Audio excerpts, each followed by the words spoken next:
My family expected me to skip my college graduation to babysit my nephew because they were going on a trip.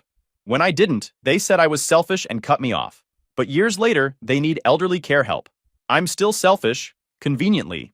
Hey Reddit, buckle up because this is the story of how my family expected me to miss my college graduation to watch my sister's kid while they all went on vacation, then cut me off when I refused. Fast forward 10 years, and suddenly I'm not so selfish anymore now that they need help with elderly care. Funny how that works. So I'm 32 now, but this mess started when I was 22 and about to graduate college. To understand why this whole situation is so messed up, I need to give you some context about my family dynamic, which has been garbage since I was about 12. I'm the oldest of 3 kids. My sister Rachel is 2 years younger than me, and my brother Kevin is 4 years younger. From the moment Kevin was born, it was pretty obvious who the favorite was. Golden child syndrome doesn't even begin to cover it. This kid could literally set the house on fire, and my parents would blame the matches for being too flammable. Growing up, I was the responsible one. That's code for, we expect you to raise yourself while we focus on your siblings. When I was in high school, I had a part-time job at a local grocery store, maintained a 3.9 GPA, and did my own laundry, made my own lunches, and generally existed as a self-sufficient unit. Meanwhile, Rachel got driven to her dance classes 3 times a week, and Kevin got help with his homework every single night. When I asked for help with calculus once, my dad told me to figure it out, because that's what smart kids do. The favoritism wasn't subtle. For my 16th birthday, I got a $50 gift card to Target and a card that said happy birthday with no personal message. Rachel's 16th? They threw her a surprise party with 50 people, rented a bounce house for a 16-year-old, and bought her a MacBook Pro. When I pointed out the discrepancy, my mom hit me with the classic, we were in a different financial situation then. Yeah, 2 years made all the difference. I learned early on that complaining got me nowhere, so I just put my head down and focused on getting out. My plan was simple. Get good grades, get scholarships, go to college, and never look back. And that's exactly what I did. I busted my rear end in high school and got accepted to a decent state university about 3 hours away from home. Not Ivy League or anything, but a solid school with a good engineering program. I got a partial academic scholarship that covered about 60% of tuition, and I worked 2 part-time jobs to cover the rest, plus living expenses. My parents contributed exactly $0 to my education, because as my dad explained, we need to save for Rachel and Kevin's college funds. Right, because they definitely needed more help than I did. The scholarship was renewable as long as I maintained a 3.5 GPA, which meant I couldn't slack off for even a semester. I worked at a campus bookstore 20 hours a week and picked up weekend shifts at a local restaurant washing dishes. Between classes, studying, and working, I was pulling 70-hour weeks consistently. My freshman year roommate thought I was insane. He'd invite me to parties and I'd have to decline because I had a shift. He'd ask if I wanted to grab pizza and I'd pull out my ramen because that's all I could afford. Meanwhile, back home, Rachel was living large on my parents' dime. She had a car they'd bought her for her 16th birthday. Nothing fancy, but reliable. She had a phone with unlimited data that they paid for. She had a credit card for emergencies that she used for regular shopping. When I'd needed a car in high school, my dad told me to save up and buy one myself, which I did. A 15-year-old piece of junk that died 2 months after I bought it. I never got another one until I'd graduated college and could afford something decent. Rachel breezed through her first semester of community college, partying most weekends, posting Instagram photos from clubs and concerts. My mom would comment on every photo about how beautiful she looked, how proud she was. When I posted a photo of me at a study group, I'd get nothing. Radio silence. Then Rachel got pregnant halfway through her second semester. She was 19, dating this 23-year-old loser named Jake, who worked part-time at a vape shop and thought he was going to be a rapper. No joke. This dude had a SoundCloud with maybe 40 followers and a dream. Rachel thought he was going to make it big, and she was going to be his video girl or whatever. They'd been dating for 4 months when she got pregnant. Jake stuck around for about 3 weeks after she told him. Then he ghosted her completely, blocked her number, deleted his social media, vanished. Rumor was he'd moved back in with his mom in another state. Rachel was devastated. My parents were furious at Jake but weirdly okay with the whole situation. My mom actually said, "Everything happens for a reason. This baby will bring so much joy to our lives." Notice she said our lives, not Rachel's life. They were already planning to make this kid part of their lives. Not just their grandchild, but basically their do-over baby. Rachel dropped out of community college immediately. She moved back home full time, and my parents converted my old bedroom into a nursery. They bought thousands of dollars worth of baby stuff: crib, changing table, clothes, toys, one of those fancy strollers that costs more than my monthly rent. When I came home for winter break my sophomore year, all my stuff had been boxed up and shoved in the garage. My childhood bedroom had been completely transformed. We needed the space, my mom explained when I asked. You're not living here anymore anyway. Meanwhile, Kevin still had his room exactly as he'd left it, even though he was barely 17 and had years before he'd move out. But sure, I'm the one whose space didn't matter. Brandon was born in August, right before my junior year started. I came home for a weekend to meet him. Cute kid. All babies are cute. But the family dynamic was insane. My parents were treating this baby like he was their own child, not their grandchild. Mom was getting up in the middle of the night for feedings. Dad was changing diapers and pushing the stroller around the neighborhood. Rachel was, well, Rachel was sleeping in and going out with friends, while they did all the actual parenting. I watched this for 2 days and then went back to school. I called my mom once to gently suggest that maybe Rachel should be doing more of the parenting since, it was her kid. My mom got defensive immediately. She's adjusting. It's hard being a single mom. We're just helping out. Helping out turned into raising the kid.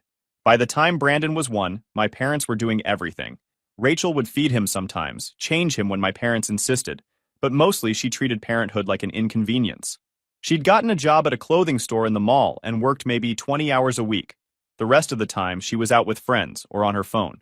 My parents never complained. Never suggested Rachel get her act together. Never encouraged her to go back to school or get a better job or maybe consider doing more for her own child. They just enabled everything and acted like they were blessed to be so involved. Meanwhile, I was drowning in student debt and working myself to exhaustion, and they couldn't even be bothered to ask how I was doing when I called home. College was rough, but I made it work. I'm talking 20-hour course loads, working 30 hours a week between 2 jobs, surviving on ramen and whatever free food I could scrounge from campus events. I didn't party, barely dated, and spent most weekends either working or studying. My social life was basically non-existent, unless you count study groups and awkward small talk with coworkers during shift changes. Junior year, I took 19 credits per semester because I'd failed 1 class freshman year and needed to make it up. Between classes and work, I was barely sleeping. I'd pull all-nighters to finish projects, then go straight to my morning shift at the bookstore, then go to afternoon classes, then do homework until 2 a.m., sleep for 4 hours, repeat. I lived on energy drinks and spite. My roommate that year was this kid from a wealthy family who didn't work and had his parents paying for everything. He'd sleep until noon, skip classes, and still pass because he could afford tutors. Meanwhile, I'm surviving on 4 hours of sleep and perfect attendance because I couldn't afford to fail anything, or I'd lose my scholarship. The inequality was depressing as hell, but I kept going. I had a plan. Graduate, get a good job, never look back. That plan was the only thing keeping me going when I was so tired I could barely think straight. Senior year was better in some ways, worse in others. My course load was lighter, but I'd picked up more hours at work to save money for after graduation. I needed first and last month's rent for an apartment, money to get my beat-up car fixed, enough buffer to survive until my first paycheck from whatever job I landed. I was working 35 hours a week and taking 15 credits. Still brutal, but at least I could see the finish line. I'd applied to probably 50 jobs starting in January. Sent out resumes, did phone interviews, drove 6 hours round trip for 2 in-person interviews. By March, I had an offer. Decent starting salary, good benefits, opportunities for advancement. The company wanted me to start in early June, right after graduation. Everything was lining up. Fast forward to February of my senior year. I was 4 months away from graduation, which was scheduled for Saturday, May 18th. I had already confirmed the date with my professors, my job had scheduled my start date for June 3rd, and I had my cap and gown ordered. This was a big deal for me. I was the first person in my family to get a 4-year degree.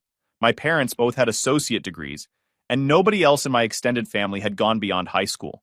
This was supposed to be my moment. I called my parents in early February to make sure they had the date on their calendar. My mom answered, and I heard Brandon screaming in the background about something. Hey Mom, just wanted to remind you that graduation is May 18th at 2 p.m. The ceremony is about 2 hours, and then there's a reception after. I can get you guys 4 tickets. There was a pause. Then, oh honey, we're actually not going to be able to make it. I felt my stomach drop. What do you mean you can't make it? I told you about this months ago. Well, your father and I are taking Rachel and Brandon on a cruise that week, It's been really stressful for Rachel being a single mom, and we thought it would be good for all of us to get away. We leave on the 16th and come back on the 22nd. I sat there processing this information. They were going on a cruise during my college graduation. A cruise they apparently booked without checking if it conflicted with anything important. Mom, this is my college graduation. I've been working toward this for 4 years. You can't miss it for a cruise. Well, we already paid for it, and it's non-refundable. Plus, Brandon is so excited. You understand, right? You're so independent, we figured you wouldn't mind. There it was. The classic excuse. I'm so independent that I don't need my parents at major life events. I'm so self-sufficient that I don't deserve basic support and acknowledgement. Cool, cool, cool. Are you serious right now? This is a huge deal for me. Oh, sweetheart, don't be dramatic. You'll have other big moments. This is Brandon's first vacation. You can celebrate when we get back. I wanted to scream. I wanted to point out that Brandon was 3 and wouldn't remember this vacation, that I had been working 2 jobs to put myself through college while they funded Rachel's extended adolescence, that maybe, just maybe, they could show up for me once. But I knew it wouldn't matter. So I just said okay and hung up. I was furious, but I told myself it was fine. I didn't need them there. I had friends who would come. I had my girlfriend at the time. I had professors who actually cared about my success. I'd celebrate without them and move on with my life. But of course, it got worse. About a week later, my mom called me again. I almost didn't answer because I was in the middle of studying for a thermodynamics exam, but something told me I should pick up. Hey, honey, so I have a favor to ask. Oh boy, nothing good ever started with, I have a favor to ask. What's up? So we were thinking, since you're not doing anything for graduation, I am doing something for graduation. I'm graduating. Right, but you don't have any family coming? So you're probably just going to walk across the stage and leave, right? So we were thinking, instead of Kevin coming on the cruise with us, maybe he could stay with you that weekend and you could watch Brandon? I literally laughed out loud. I couldn't help it. The audacity was stunning. Let me get this straight. You guys are going on a cruise during my graduation, which you're missing, and now you want me to skip my own graduation to babysit Brandon so Kevin doesn't have to go on the cruise? Well, Kevin really doesn't want to go. He has a gaming tournament that weekend, and Mom, I'm not skipping my graduation to babysit. It's just for 1 day. You'd still have your degree. The ceremony is just a formality. Just a formality.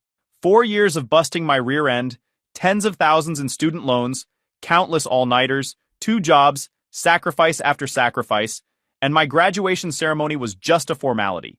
The answer is no. But we already told Rachel you'd do it. She's counting on having this vacation. She's been so stressed. Then take Brandon with you or don't go. I'm not missing my graduation. You're being incredibly selfish right now. Family is supposed to help each other out. That word. Selfish. Coming from the woman who had just asked me to skip my college graduation so she could go on a cruise. The irony was completely lost on her. I'm not being selfish, I'm graduating college. You're asking me to miss one of the biggest days of my life for your convenience. It's not our convenience, it's Rachel's well-being. She needs this break. And honestly, after everything we've done for you, this is the least you could do. Everything they'd done for me. Like what exactly? Feeding me and housing me until I was 18, which is literally the legal minimum? Meanwhile, they were currently housing and feeding Rachel and Brandon with no end in sight, funding Kevin's gaming hobby, and planning vacations that I wasn't even invited to. Find someone else to watch Brandon. I'm going to my graduation. Fine, be selfish, but don't expect us to be there for you when you need something. She hung up before I could respond. I sat there staring at my phone, trying to process what had just happened. My mother had just threatened to cut me off because I wouldn't skip my own college graduation to babysit my nephew. The same nephew whose vacation they had deliberately scheduled during my graduation. The math wasn't mathing. I called my dad later that night, hoping he'd be more reasonable. He was not. Your mother told me about your conversation. I'm disappointed in you, son. We're not asking for much. You're asking me to miss my college graduation. It's a couple hours. You can go to the reception afterward. The ceremony starts at 2 p.m. By the time it's done and we get through the reception, it'll be at least 6 p.m. That's not a couple hours. Well, that's our offer. You watch Brandon for the day, or you're on your own going forward. I've been on my own this whole time. Where were you when I needed help with tuition? When I was working 60-hour weeks between school and 2 jobs? When I was eating ramen for every meal because I couldn't afford anything else? We had to prioritize. Rachel needed to grow up and take responsibility for her choices. And you two enabled her instead. Don't talk about your sister like that. She's doing her best. I'm hanging up now. Enjoy your cruise. I hung up before he could guilt trip me further. The next few months were tense. My parents would call occasionally to see if I'd changed my mind about watching Brandon. Each time I said no, each time they'd lecture me about family responsibility and how I was abandoning them when they needed me. The irony of them saying this while literally abandoning me on my graduation day continued to be completely lost on them. Rachel called me once to yell at me for ruining her vacation. I told her she ruined her own vacation by expecting everyone to accommodate her life choices. She called me some choice names and hung up. Kevin sent me a text that just said, a jerk," which pretty much summed up his contribution to the situation. As graduation got closer, my parents made one last attempt. My mom called me a week before the ceremony. "We've decided to give you one more chance to do the right thing." I am doing the right thing. I'm going to my graduation. If you go through with this, don't bother coming home for holidays. Don't call us asking for money. Don't expect us to be at your wedding or meet your future kids. You're making a choice, and choices have consequences. I took a deep breath. You're right. Choices do have consequences. And you're choosing a cruise over your son's college graduation. So yeah, I won't be coming home for holidays. Not because you banned me, but because I don't want to be around people who treat me like an afterthought. Have a nice life. I hung up and blocked all their numbers. Best decision I ever made. Graduation day was amazing.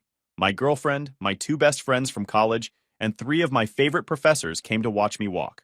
We went out for a nice dinner afterward, and I felt genuinely happy for the first time in months. I didn't need my family there. I had people who actually cared about me. I started my job 2 weeks later and dove into my career with everything I had.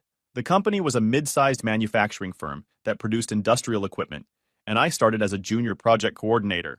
The work was challenging, but I loved it. I was finally using my degree for something meaningful, working with people who valued competence over family politics. The first year was rough. New job, new city, learning curve steeper than anything in college. But I kept my head down and proved myself. I came in early, stayed late, volunteered for the projects nobody else wanted. Within 8 months, I'd streamlined 3 different processes that saved the company about $200,000 annually. My manager noticed. Year 2, I got my first promotion to project coordinator. Came with a 15% raise and actual respect from my colleagues. I started leading small teams, managing timelines, interfacing with clients. I was good at it. Really good. The kind of good where people started specifically requesting me for their projects. During this time, I met Amy. She was an accountant at a firm that shared our office building. We'd see each other in the coffee shop on the ground floor, exchange polite nods, until one day I was having a particularly terrible morning and she bought my coffee. Said I looked like I needed it. We started talking, exchanged numbers, and 6 months later, we were dating. Amy was different from anyone I dated before. She came from this big, warm family that actually liked each other. Her parents had been married for 30 years and still held hands. Her 3 siblings called her just to chat, not because they needed something. The first time I went to her family's house for dinner, I almost cried watching her dad ask her about her day and actually listen to the answer. This was what normal families looked like. Year 3 at the company, I got promoted again, this time to senior project coordinator. Another raise, bigger projects, more responsibility. I was managing teams of 8 to 10 people, coordinating multi-million-dollar equipment installations across 3 states. The stress was real, but so was the satisfaction. I was building something, making a name for myself. Nobody here cared that I was the forgotten oldest kid from a dysfunctional family. They cared that I got results. Amy and I got engaged that year. Simple proposal, nothing fancy. We were hiking and I just asked her. She said yes before I could even get the ring out of my pocket. Her family threw us an engagement party. Big backyard gathering, tons of food. Her relatives coming up to me all night telling me how happy they were to have me in the family. Her dad pulled me aside and said, "You're a good man. You treat my daughter right." I realized that was the first time a father figure had ever said anything like that to me. We got married a year later. Small ceremony. About 50 people, all Amy's family and our friends. Not a single person from my biological family. Amy had asked if I wanted to invite them, and I'd been honest about everything. She held my hand and said, "Your wedding, your choice, but I'm here if you need to talk about it." I didn't need to talk about it. I needed to marry this woman and never look back. Year 5 at the company brought another promotion. Senior project manager, 6-figure salary, corner office, the whole deal. I was 30 years old and making more money than both my parents combined ever did. I bought us a house. Nothing crazy, just a nice 3-bedroom in a good neighborhood with a yard and a 2-car garage. The first time I put the key in that front door as the owner, not a renter, I stood there for a solid minute just processing it. This was mine. I'd earned this. Nobody gave it to me. Nobody could take it away. Amy's family helped us move in. Her dad and brothers hauled furniture while her mom and sisters unpacked boxes and organized the kitchen. Afterward, we ordered pizza and sat around our new living room laughing about how her brother almost dropped the couch down the stairs. This was family. This was what it was supposed to look like. I kept working, kept climbing. By year 7, a competitor firm tried to poach me with an offer I couldn't refuse. Senior project manager with a focus on international accounts, 30% raise, better benefits, more autonomy. I took it. The new company was great. Bigger projects, global clients, more resources. I was traveling some, which I actually enjoyed. Singapore, Germany, Brazil. I was seeing the world while getting paid well for it. Meanwhile, Amy was killing it at her firm. She made partner the same year I switched companies. We celebrated with a nice vacation to Greece, stayed in a villa overlooking the water, ate amazing food, and just enjoyed being successful adults who'd earned every bit of what we had. At no point during any of this, the promotions, the engagement, the wedding, the house, any of it, did my biological family reach out. Not a card, not an email, nothing. And honestly, I was fine with that. I'd built a life that didn't include them, and it was a damn good life. Years 8 and 9 were more of the same. We settled into our life together. Amy and I hosted dinners for friends, took up hobbies, adopted a dog named Cooper, who we both loved more than reasonable adults should love a golden retriever. We talked about kids but decided to wait a bit longer, travel more first, enjoy being DINKS for a while, build up our savings. My career kept progressing. By year 9, I was managing the entire North American project portfolio for my company. 20-person team, 8-figure budget, projects across 12 states and 2 Canadian provinces. The responsibility was massive, but I thrived on it. My team respected me because I'd come up from the bottom. I knew what it was like to be the junior guy struggling. I mentored people the way I wished someone had mentored me. Then came year 10, a full decade since graduation. A full decade since my family chose a cruise over showing up for me. I'd honestly stopped thinking about them most days. They were like characters from a book I'd read once and mostly forgotten about. My wife knew bits and pieces about my family situation, but I didn't talk about it much. Ancient history, you know? I had moved on, built my own family. Life was good, until Rachel's email arrived. Then, about 10 years after graduation, I got an email from Rachel. The subject line was Important Family Matter. I almost deleted it without reading, but curiosity got the better of me. I was at work, between meetings, and clicked it open more out of boredom than actual interest. The email was long and rambling, full of typos and weird formatting like she'd written it on her phone while multitasking. But the gist was this. Dad had been diagnosed with early-onset Parkinson's disease about 6 months ago, and Mom had severe arthritis that made it difficult for her to handle daily tasks. They needed help. They needed family. They needed me. Rachel went on for several paragraphs about how difficult things had been. Dad's tremors were getting worse, and he couldn't do basic things like button his shirts or hold a coffee cup steady. Mom's hands were so bad she couldn't open jars or type on her phone without pain. They were both still relatively young. Dad was 64, Mom was 62, but their conditions were making them seem much older. She explained that she was doing her best, but she had her hands full with Brandon, who was now 13 and apparently going through a difficult phase. She didn't elaborate on what that meant, but knowing Rachel's parenting skills, I could imagine. The kid had been raised by grandparents who gave him everything, and a mother who treated him like an accessory. Shocking that he'd turned into a difficult teenager. Kevin, she wrote, was between jobs, shocking, and living in their basement, so he couldn't help much. He was dealing with his own stuff, which I translated to mean he was still playing video games 16 hours a day and contributing nothing to the household. Rachel mentioned he'd been trying to make it as a streamer, but it hadn't taken off yet. The kid was 28. If your streaming career hasn't taken off by 28, it's not taking off. They were looking at assisted living facilities, but they were expensive, like $4,000 to $6,000 a month expensive. Their insurance would cover some of Dad's medical care, but not housing or day-to-day assistance. They'd been trying to manage at home, but it was getting harder. Mom couldn't help Dad when he fell, which had happened twice in the past month. They needed someone there full-time, or at least someone to coordinate care. Rachel said she'd looked into hiring home health aides, but that was also expensive, and they'd already burned through a lot of their savings. She didn't specify on what, but I could guess. 10 years of funding Rachel and Kevin's lifestyles probably hadn't been cheap. The email took a manipulative turn in the last few paragraphs. She talked about how I was always the smart one, and the one who got out and made something of himself. She said mom and dad were so proud of me and talked about me all the time.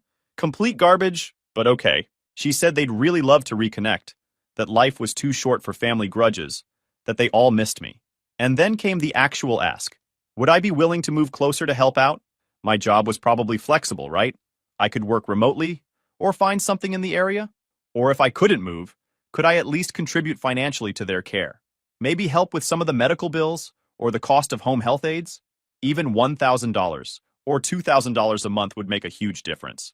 The entitlement was breathtaking. 10 years of silence, and now they needed something so suddenly, I was family again.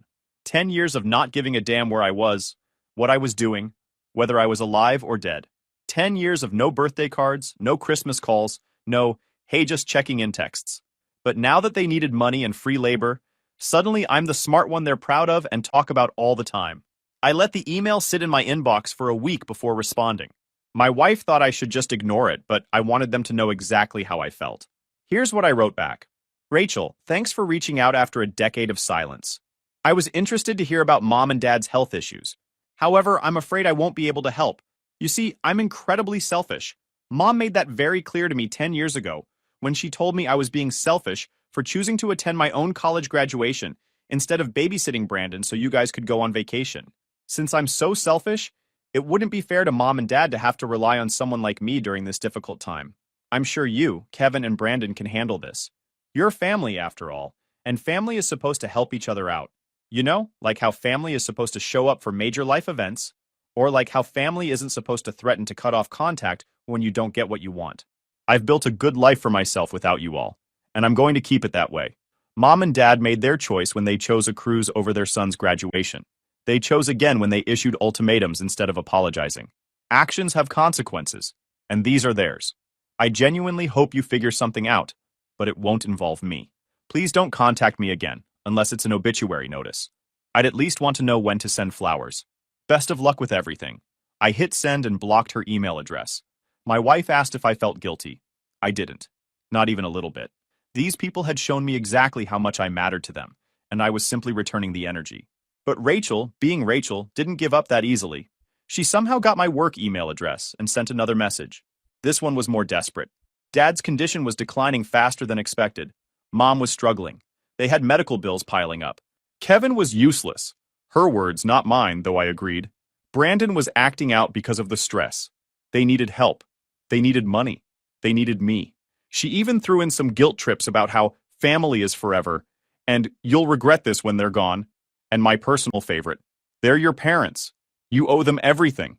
I forwarded the email to our IT department and had her address blocked from the company server. Problem solved. Months went by. I assumed that was the end of it. Then Kevin managed to find me on LinkedIn and sent me a message. This one was shorter and angrier. He called me a bunch of names I won't repeat here, said I was a terrible son and brother, and demanded I step up and be a man. The irony of Kevin, who was 28 years old and living in our parents' basement playing video games, telling me to be a man was not lost on me. I didn't respond. I just blocked him and moved on with my life. But the best part? The absolute cherry on top of this karma sundae? About a year after Rachel's first email, my cousin Josh reached out. Josh and I had been pretty close as kids but had drifted apart after I went to college. He apparently still talked to my parents occasionally and wanted to give me an update. Turns out, Rachel had been telling everyone in the extended family that I had abandoned my parents in their time of need. She'd been painting herself as the dutiful daughter who was sacrificing everything to take care of them, while I was the selfish, ungrateful son who turned his back on his family. She'd been doing this whole martyrdom routine, collecting sympathy from aunts and uncles and cousins. Josh thought I should know because he'd recently found out the truth. He'd gone to visit my parents and found out that Rachel was barely helping at all. She was living in their house rent-free, sure, but she wasn't doing anything to actually care for them. She made mom and dad pay for groceries, wouldn't help with medical appointments, and spent most of her time on her phone or out with friends. Brandon was apparently a nightmare teenager who treated my parents like servants. And Kevin? Still in the basement, still gaming all day, still contributing nothing. Meanwhile, they'd been telling everyone that they couldn't afford proper care because they had no family support. The reality was they'd blown through most of their retirement savings funding Rachel's lifestyle and Kevin's gaming hobby over the years. The cruise they took during my graduation? That was apparently just one of many trips they'd taken with Rachel over the years, all while claiming they couldn't help me with college. Josh felt bad that he'd believed Rachel's version of events and wanted to set the record straight with me. He also wanted to know if the story about my graduation was true. I told him everything, the whole story, from the favoritism to the ultimatums to the emails a decade later. Josh was horrified. He said he wished he'd known sooner because he would have come to my graduation himself. I appreciated that, but told him it was ancient history. I had good people at my graduation. I didn't need the family that didn't want to be there. Josh then did something I didn't expect. He started telling the rest of the family the truth. He explained to our aunts and uncles what had really happened, showed them receipts from old Facebook posts where my parents had bragged about cruises and vacations while I was working my way through college, and basically dismantled Rachel's victim narrative piece by piece. The fallout was spectacular. Extended family members started reaching out to me to apologize for believing Rachel's lies. A few of my aunts even offered to contribute to my parents' care and then withdrew their offers when they realized how my parents had treated me. Uncle Frank, who's always been the blunt one in the family, apparently told my dad straight up that he'd made his bed and now had to lie in it. My parents, faced with the reality that their extended family now knew the truth, tried one last Hail Mary. They had my mom's sister, Aunt Linda, call me. Aunt Linda had always been nice to me, so I actually answered. She tried the gentle approach, explained that my parents were struggling, that they'd made mistakes, that they were sorry. She asked if I'd be willing to at least talk to them, maybe find some way to help. I listened to everything she had to say. Then I asked her a simple question. Did they actually say they were sorry? Or are you just assuming they would be? Long pause. Well, they didn't use those exact words, but I'm sure they feel, that's what I thought. Aunt Linda, I appreciate you trying to help, but the answer is still no. They had 10 years to apologize. They didn't reach out when I got my first promotion, or when I bought my house, or when I got married. They only reached out when they needed something from me. That's not family. That's opportunism. But they're your parents, and I was their son. Was. Past tense. They made it very clear that I only mattered when I was useful to them. Well, I'm not useful to them anymore, and they don't matter to me. I'm sorry you got dragged into this, but my answer is final. She tried to argue a bit more, but eventually gave up. I haven't heard from her since. That was 2 years ago. From what I understand through the grapevine, my parents ended up having to sell their house and move into a smaller apartment. Rachel and Brandon moved in with them, which I'm sure is going great for everyone involved. Kevin apparently finally got a job at a call center but still lives with them. They're all miserable, crammed into a 2-bedroom apartment, struggling financially, and dealing with the consequences of decades of poor choices. If you enjoyed this video, please hit that subscribe button. It really helps the channel and help us bring you more and better stories. Thanks.